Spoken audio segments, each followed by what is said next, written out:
MCQ series का question number 2 है। Consider the set A equal to curly bracket A B the smallest equivalence relation that can be defined on A. हमें एक smallest equivalence relation निकालना है जो कि इस ए पे डिफाइंड है। तो आपको पहले से पता है रिलेशन कभी अकेला नहीं होता है, सेट ए से सेट ए में ही डिफाइंड होगा। रिलेशन में हमेशा क्या होता है, ऑर्डर पेयर आते हैं।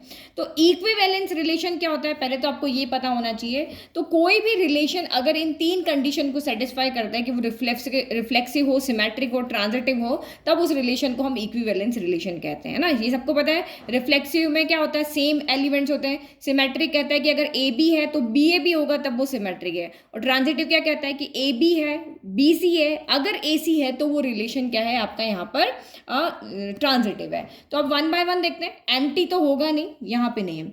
अब इसको अगर हम यहाँ पे देखते हैं तो तीनों चीजें देखो कि इसमें ए बी कॉमा बी है, तो ये रिलेशन आपका यहाँ पर रिफ्लेक्सिव नहीं है, क्योंकि रिफ्लेक्सिव में क्या होना चाहिए, ए कॉमा ए होना चाहिए, बी कॉमा बी होना चाहिए ना। सारे एलिमेंट्स जो भी इसके अंदर है उनके डबलेट वहां पे अवेलेबल होने चाहिए। तो क्योंकि ये आपका रिफ्लेक्सिव नहीं है तो ये तो अब तीनों होंगे तब इक्विवेलेंस होगा। तो इसमें तो ये रिफ्लेक्सिव नहीं तो इक्विवेलेंस नहीं होगा। फिर इसके पास अगर हम आते हैं तो ये जो रिलेशन है आपका यहाँ पे रिफ्लेक्सिव भी है, सिमेट्रिक भी है और ट्रांजिटिव भी है। क्योंकि देखो जितने एलिमेंट है उसके डबलेट यहाँ पे है। सिमेट्रिक यहाँ पे क्या कहता है, तो ए है तो उसका उल्टा ए वो भी है, बी है तो उसका उल्टा बी यहाँ पे होना चाहिए। फिर तीसरा आपको यहाँ पे कहता है कि ट्रांजिटिव, अगर ए कॉमा ए है जहाँ से ये खत्म हो रहा है और वहां से वापस वो शुरू होना चाहिए। इस तरह से देखो, अगर ए कॉमा बी रिलेशन में है और बी कॉमा सी इसका खत्म होने वाला और इसका स्टार्ट होने वाला सेम है तो ए कॉमा सी भी रिलेशन में होना चाहिए। ये हमारा रिलेशन कहता है। तो आप यहाँ पे ये दिमाग में यहाँ पे रख लो कि एवरी इक्विवेलेंस रिलेशन क्या होता है, वो रिफ्लेक्सिव तो होता ही होता है। अब ए क्रॉस ए की बात करें तो ए क्रॉस ए में कितने एलिमेंट होंगे, तो देखो ए कॉमा ए का ए से होगा, फिर बी का बी से होगा, फिर ए का बी से हो जाएगा और बी का ए से हो जाएगा। बस यही 4 रिलेशन यहाँ पे हमारे बनेंगे। तो देखो ये जो रिलेशन है ये आपका इक्विवेलेंस है रिलेशन। कैसे, रिफ्लेक्सिव है, दोनों इसमें है।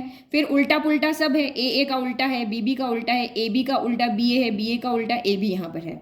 ट्रांजिटिव भी ये है क्योंकि ए है तो ए यहाँ खत्म हो रहा है, यहाँ स्टार्ट हो रहा है, तो आपका यहाँ पर ए बी भी है ना। तो ये पूरा रिलेशन आपका रिफ्लेक्सिव, सिमेट्रिक, ट्रांजिटिव ये आपका इक्विवेलेंस रिलेशन है। ये भी आपका इक्विवेलेंस रिलेशन है और ये भी आपका यहाँ पर इक्विवेलेंस रिलेशन है। ठीक है, बट हमें यहाँ पे क्या है क्वेश्चन में कि आपको स्मॉलेस्ट बताना है, सबसे स्मॉलेस्ट इक्विवेलेंस रिलेशन बताना है। तो ये इसमें 4 एलिमेंट है, इसमें 2 एलिमेंट है, तो ये आपका यहाँ पर क्या हो गया, स्मॉलेस्ट इक्विवेलेंस रिलेशन हो गया। ठीक है, आई होप आपको समझ में आ गया।